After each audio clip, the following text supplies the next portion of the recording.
Good afternoon, Trump's family. Welcome back to my channel. Have a good day and God bless you. Let's get into the news. Right.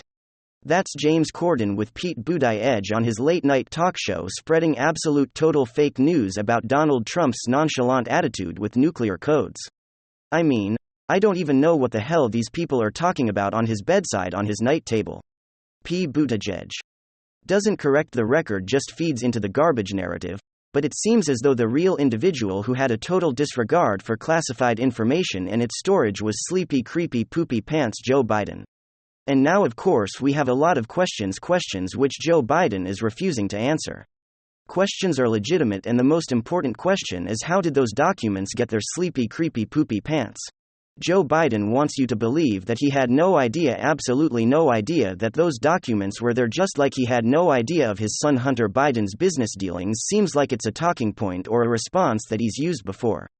But really, there's only two answers. The documents didn't just flow through the wind and land in his garage. There's two options. Either Joe Biden put them there, or Hunter Biden put them there.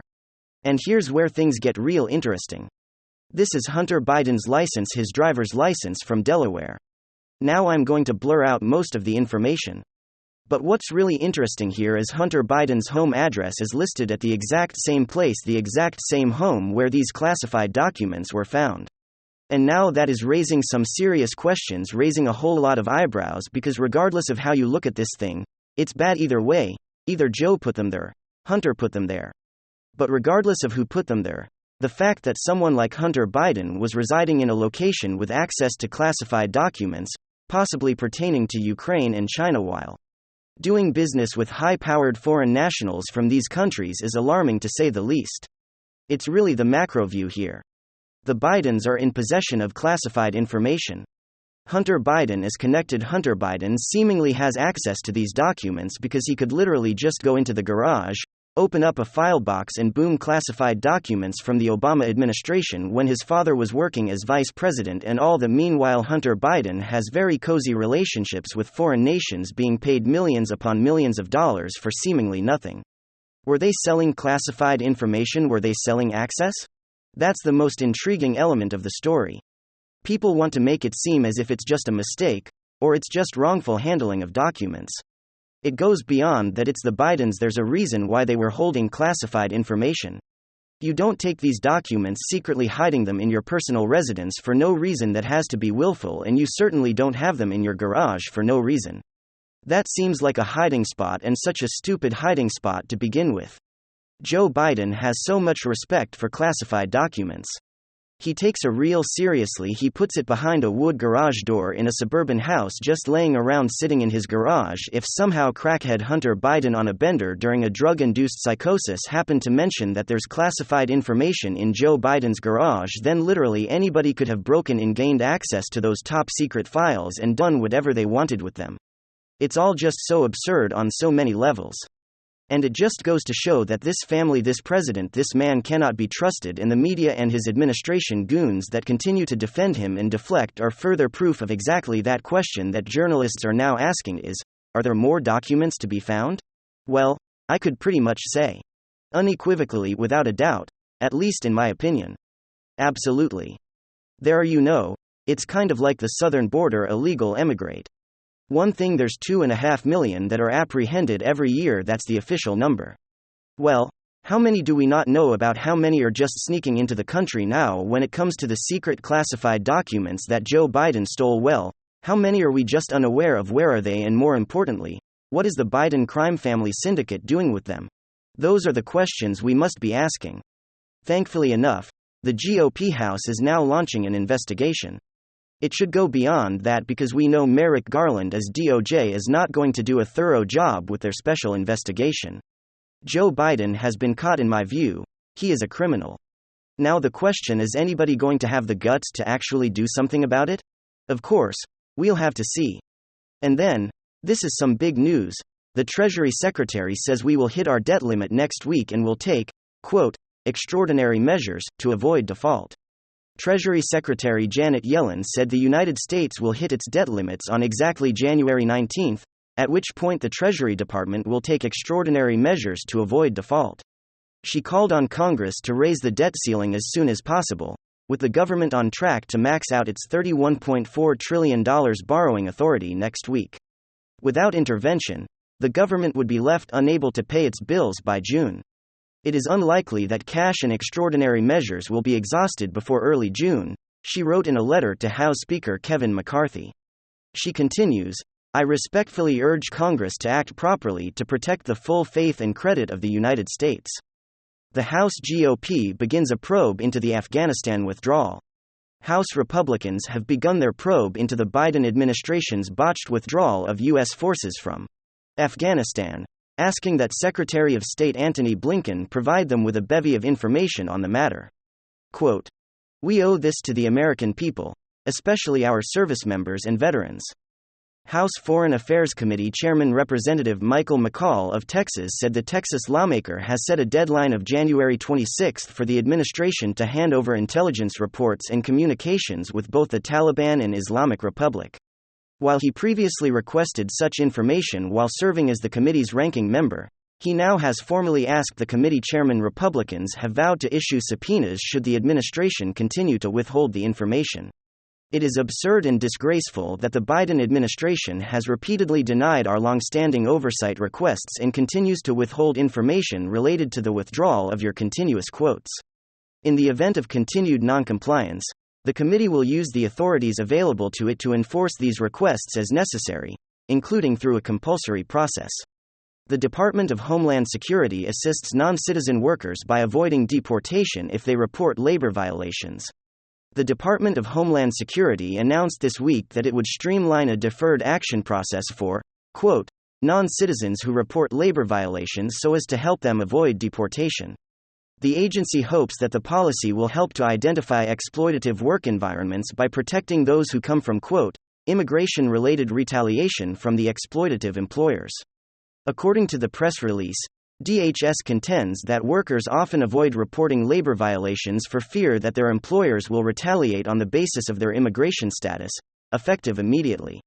This process will improve. DHS has long-standing practice of using its discretionary authority to consider labor and employment agency-related requests for deferred action. On a case-by-case basis, it continued, quote, we will hold these predatory actors accountable by encouraging all workers to assert their rights, report violations they have suffered or observed, and cooperate in labor standards investigations, said DHS Secretary Alejandro Mayorkas. He concludes, quote, through these efforts and with our labor agency partners, we will effectively protect the American labor market, the conditions of the American workplace, and the dignity of the workers to power our economy. Inflation is up 6.5% from last year, says the Labor Department, and the Consumer Price Index in December increased by 6.5%. Compared to the same 12 months earlier, the Labor Department announced this week the prices for all items fell 0.1%. From November to December. The agency also reported the CPI, which is a measure of inflation that shows the average change in prices and the prices that consumers pay for goods over time. Inflation is currently below the 4-decade high of 9.1% in June. However, food prices remain high, as the overall cost of food was 10.4% higher in December than it was just a year earlier. According to the agency, food costs also increased by 0.3% from November to December. The latest inflation numbers come after the Federal Reserve raised interest rates in mid-December by 0.5 percentage point as part of the central bank's ongoing attempts to lower inflation. The December CPI report is the final one before the Fed is scheduled to make a decision about interest rates on February 1. Former Nebraska Governor Pete Ricketts picks to replace Ben Sasse in U.S. Senate. Newly sworn-in Nebraska Governor Jim Pillen announced on Thursday that his predecessor, former Governor Pete Ricketts, will fill the U.S. Senate seat vacated by Republican Senator Ben Sasse, who retired just last week. Ben Sasse is an outspoken never-Trumper who voted to impeach President Trump. Governor Ricketts has had an on-again, off-again relationship with President Trump. Ricketts, a Republican, will serve for 2 years before a special Senate election in 2024. An election for a full 6-year Senate term would be held in 2026. I am very grateful for this unexpected opportunity to continue to serve the people of Nebraska, Ricketts said at a press conference. adding that he wanted to thank SAS for his service. Pill and said 111 people applied for the vacant seats, of which they interviewed 9. But Pill and said it was clear that Ricketts was the only person for the job. Quote, I don't believe in placeholders. I believe that every day matters. Pill and said, adding that placeholders don't have any accountability to the people. The appointment came even after some fellow Republicans expressed reservations about Pillen selecting a benefactor of his. GOP Representative Roy says Biden's deal with Mexico does more on climate and diversity than actually the border. Representative Roy criticizes Joe Biden's border visit as a box-checking, fraudulent propaganda effort. Roy said, quote, it's nice that the president's handlers finally found the southern border on a map and told the president that he needed to go down there and check a box, basically through a fraudulent propaganda effort, to clean everything out and say there are no migrants in the migrant center. Meanwhile, he meets with the president of Mexico, and what do? They put out a North American agreement on diversity, equity, and inclusion, as well as climate change, but don't really get anywhere with respect to what we actually need to do to stop the crisis at the border. What we have is a White House that is actually engaged in and perpetuating the greatest human rights crisis that we've seen in years in the United States of America. People are dying, including Americans, from fentanyl. North Carolina and Wisconsin governors have banned TikTok on government devices. North Carolina and Wisconsin joined the growing list of states that have banned TikTok on state devices with the latest executive orders issued by Governors Roy Cooper and Tony Evers. Like many other governors, Cooper cited security concerns as the reason for the ban. Cooper said, quote, it's important for us to protect state information technology from foreign countries that have actively participated in cyber attacks against the United States. Protecting North Carolina from cyber threats is vital to ensuring the safety, security, privacy, and success of our state and its people. Cooper also banned the Chinese technology company WeChat, which offers messaging services. Governor Evers similarly cited security concerns in a statement he made after issuing the executive orders. Evers tweeted, quote, I just signed an executive order banning TikTok and other potential cybersecurity threatening technologies on state-issued devices. Defending our state's technology and cybersecurity infrastructure and protecting digital privacy will continue to be top priorities. At least 22 other states, including Louisiana, Ohio, Texas, and Maryland, have banned TikTok on government devices amid growing security concerns.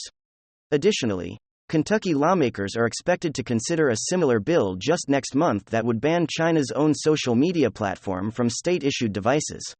The move comes after Senator Republicans secured language in last month's $1.7 trillion omnibus bill to ban TikTok from federal government devices and networks.